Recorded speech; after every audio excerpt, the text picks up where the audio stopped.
حوصلہ دیتے ہیں, تو وہ تربیت میں, وہ شعور میں اس کے اندر جو چیزیں آتی ہیں وہ بہت بہتر ہوتی ہیں. تو بیسیکلی بچوں کے ساتھ کام کرتے ہوئے پیرنٹس ایز اے ایکٹیو کو پارٹنر ہوتے ہیں.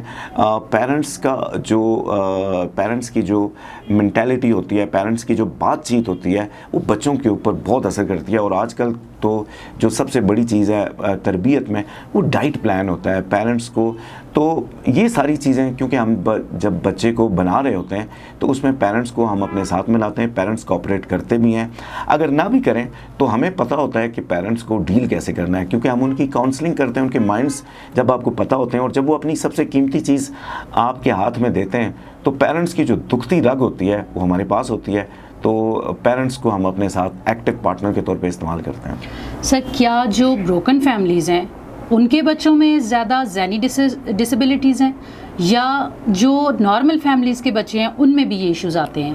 کیا سوشل میڈیا کا استعمال زیادہ ہونے کی وجہ سے بچوں کو کافی سارے ایشوز کا سامنا کرنا پڑتا ہے, یا جو ہے وہ ایک خاص طور پہ بچوں کو ٹرین کیا جاتا ہے, یا ان کو بار بار شٹ اپ کال دی جاتی ہے, یا ان کے ساتھ مس بیہیو کیا جاتا ہے, اس وجہ سے بچوں میں اگریسونیس آتی ہے, یا اس وجہ سے بچے چڑچڑے ہو جاتے ہیں؟ آپ نے بڑا پیارا سوال پوچھا ہے. اصل میں 25 سال ڈی این اے پہ کام کر رہا ہوں, اور ڈی این اے پہ کام کرتے ہوئے میں نے میرا جو بیسک کام تھا وہ یہ تھا کہ یہ ڈسیبلٹی اور ایسے جو بچے ہوتے ہیں وہ کیسے کیوں پیدا ہوتے ہیں اور ان کی ریزنز کیا ہوتی ہیں.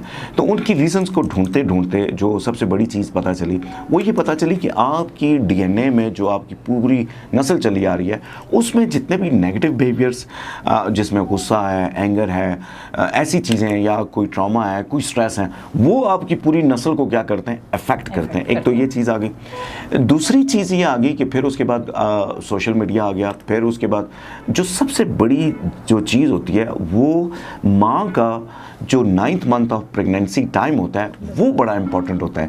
یعنی اس میں ماں جیسا سوچتی ہے, ماں کے ساتھ جو گھریلو دو تعلقات, اور جیسے اس کو ٹریٹ کیا جاتا ہے. آپ ماں کو عزت دیں, آپ کو ایک اچھی نسل ملے گی. آپ ماں کو 3rd کلاس یا اس طرح کا وہ کریں تو آپ کو کیسی نسل ملے گی آپ کو خود پتہ ہے. تو بیسیکلی یعنی کہ جس چیز کے اوپر ہم سب کو کام کرنا چاہیے وہ اس چیز کے اوپر ماں کو یعنی عزت دیں, اس کو مطلب وہ پراپر جتنی بھی تربیت, کیونکہ وہ ساری چیزیں آپ مکمل کریں تو پھر یہ ہوتا ہے. اس میں آپ دیکھیں کہ جو فورن کنٹریز ہیں اس میں جو اس پہ اتنا زیادہ کام ہوا ہے کہ 9th month کی جو پیریڈ ہوتا ہے اس میں ماں کی ڈائٹ ہو گئی, ماں کی مینٹل ہیلتھ ہو گئی, ان ساری چیزوں سے جو آپ کی نسل ہے وہ مضبوط ہوتی ہے. جی اچھا سر, آپ کی موسٹلی ویڈیوز میں ہم نے دیکھا ہے کہ آپ ڈی این اے ریپیئر کی بات بہت کرتے ہیں. جی. تو یہ ڈی این اے ریپیئرنگ کیا ہے اور آپ اس کے بارے میں کیوں اتنا ڈسکس کرتے ہیں؟ دیکھیں بیسیکلی میرے نزدیک یہ ہے کہ ٹیچر جو ہوتا ہے, ٹیچر استاد, تو ہمارے نبی پاک صلی اللہ علیہ وسلم نے فرمایا کہ مجھے استاد بنا کر بھیجا گیا. تو اس کائنات کی اگر کوئی سب سے بڑی ہستی ہے تو ہمارے نبی آقا کریم ہے, اور اس کے بعد ان کا جو پروفیشن ہے نبی پاک صلی اللہ علیہ وسلم. تو میرا اس طرح ہوا کہ میرے ساتھ اپنی پرسنالٹی میں بہت سارے پرابلمس تھے, اور وہ پرابلمس ایسے تھے کہ جنہوں نے مجھے دبا دیا تھا, جنہوں نے میرے اوپر یعنی وہ ایسی چیزیں تھیں. تو پھر مجھے ایک استاد ملے, استاد باکمال ملے, سید بشارت حسین شاہ صاحب. تو انہوں نے میرے پورے ڈی این اے کو ریپیئر کیا. یعنی میں پہلے بات نہیں کر سکتا تھا, میرے اندر اتنا خفگان اور یہ ساری چیزیں. تو ان سے میں نے کنسیپٹ مجھے پتا چلا کہ یہ چیز کیا ہے. تو ڈی این اے ریپیئرنگ دراصل ایک خاص قسم کی برین فریکوینسی ہوتی ہے, اور یہ اس فریکوینسی کو کہتے ہیں, یہ 578 ہرٹز کی برین فریکوینسی ہے جس کو موجزاتی فریکوینسی کہتے ہیں. اب یہ جو فریکوینسی ہوتی ہے اس کے ساتھ جب آپ یعنی اب میں D N A of learning کی بات کر رہا ہوں. اب D N A of learning یہ ہوتا ہے کہ یہ 4 انسانی ذہانتیں ہوتی ہیں, ذہنی ذہانت, جذباتی ذہانت, جسمانی ذہانت اور روحانی ذہانت. جب آپ اس کے ساتھ آپ چلتے ہیں, اور پھر اس کے بعد تیسری چیز آتی ہے آپ کا درود شریف. جب آپ درود شریف کو ایک خاص تعداد میں پڑھتے ہیں, اب ہمارے جو اسکول میں جو پچھلے سال درود شریف پڑھا گیا وہ تقریباً 1 کروڑ دفعہ تھا. تو درود شریف کے اندر ایک ایسی طاقت ہے کہ وہ ہر ڈس آرڈرز کو آرڈر میں لے آتا ہے.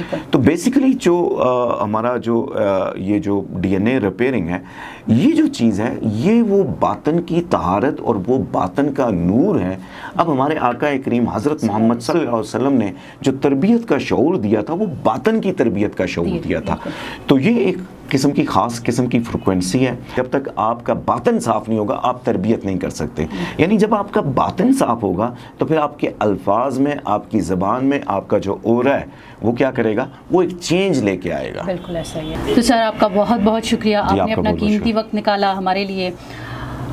تو جی امید کروں گی کہ آپ کو آج کا پروگرام بہت پسند آیا ہوگا. اگر آپ کو آپ کے بچوں سے ریلیٹڈ کوئی بھی سوال جاننا ہے آپ ہمیں کمنٹ کے ذریعے بتا سکتے ہیں. ہم کوشش کریں گے کہ آپ کے تمام سوالات کا جواب دے سکیں.